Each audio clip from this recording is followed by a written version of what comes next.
Si Mike Enriquez at ito ang mas pinatinding investigador. Ilang produktong pampaputi may mga panganib na kinukubli pero deadma, tuloy ang benta. Hala, baka kayo'y nakapilit na ipahid, no?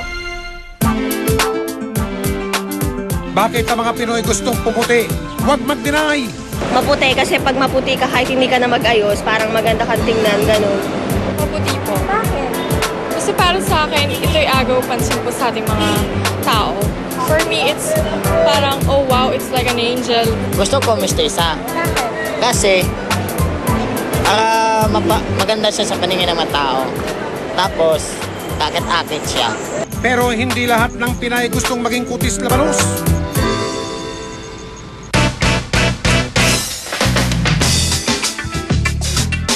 Ang mga sikat na proud pa sa pagiging morena.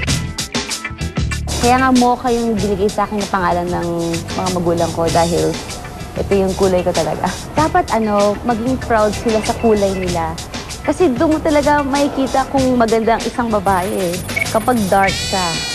At pangalawa, sa ibang bansa, tinitingala nga yung mga exotic, yung brown skin. Sila nga nagpapaitim pa, nagbibilad sa araw para lang makuha yung ganitong kulay natin. Huwag kang insecure, be proud.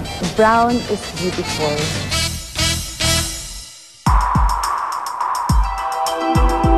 Pero may ilan pa rin talagang gustong makamit ang gandang hindi inaakala. Kaya ginagastusan pati mga produktong pampaputi ng balat.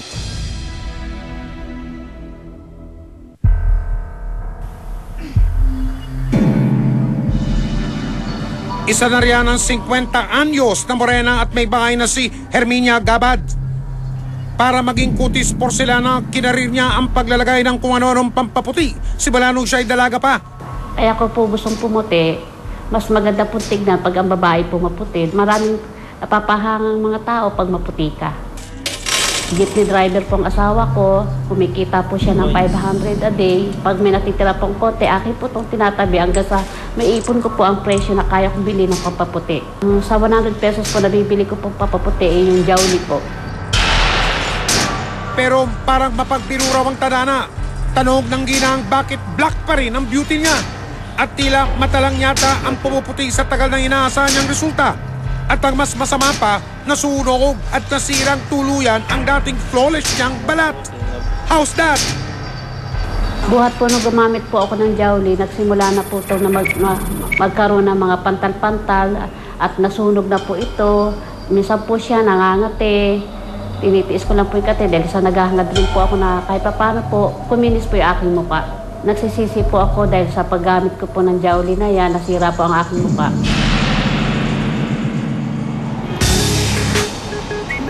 Handang ipagpalit ng maraming Pilipino ang kanilang kayumangging kulay sa nakakasilaw at maputing balat. Dalawa nga sa bawat ibang Pilipina, aminadong gustong pumuti. Yan ang lumabas sa pag-aaral na isinagawa ng isang tinatawag ng market research firm, ang Sinovate, noong taong 2004, kung kailan nagsisimula pa lang ang industriya ng mga produktong pampaputi. Kaya alam nyo bang sa 5 bansa sa Asia kung saan ginawa ang pag-aaral, ang Pilipinas, ang bansang may pinakamalaking tinatawag na market sa mga produktong pampaputi.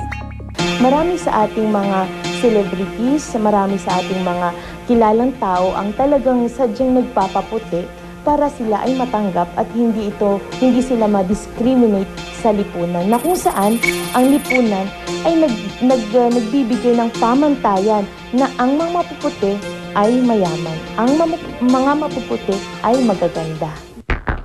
Kaya't wag nang magtaka kung bakit kaliwat kanan ng mga produktong pampaputi dyan sa tabi-tabi. Huwag din masyadong pakasiguro dahil nagkalat din ang mga produktong pampaputi kuno. Pero may nakalalasong sangkap pala na maaari magdala ng peligro sa tao. Oh no! Sa amin pong pag-kolekta ng samples and pag-analyze nito, meron pala itong mataas na level ng mercury. Ang mercury kasi ito ay heavy metals, toxic ito. Ang mga gagamit ito, magkakaroon po ito ng scarring ng balat nila, nagkakaroon ng pigmentation.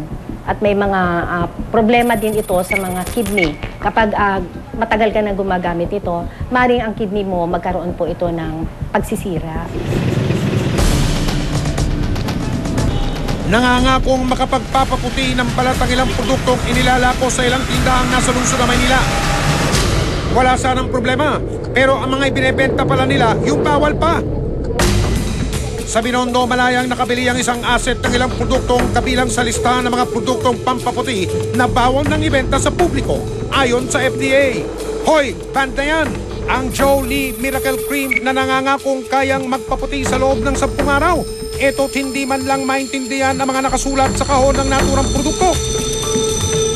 Ilang pambutika ang nahuli sa kamerang tuloy-tuloy lang ang pagbebenta ng mga bawal na produktong pampaputi kuno.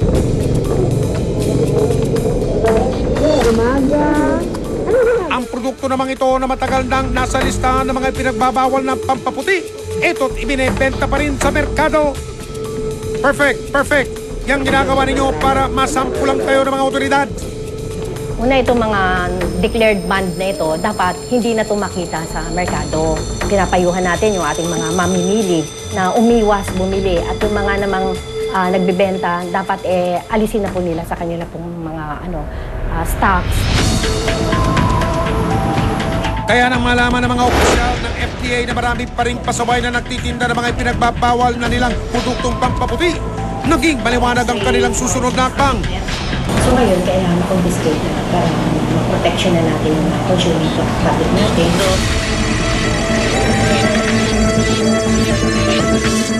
Yung mga tindang may maiitim na balak dyan at nagbebenta pa rin ng mga bawal na produkto, wait lang po, parating ng investigador sa inyo.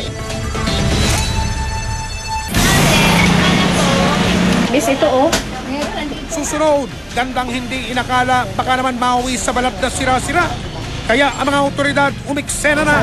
Saan nang gagaling itong mga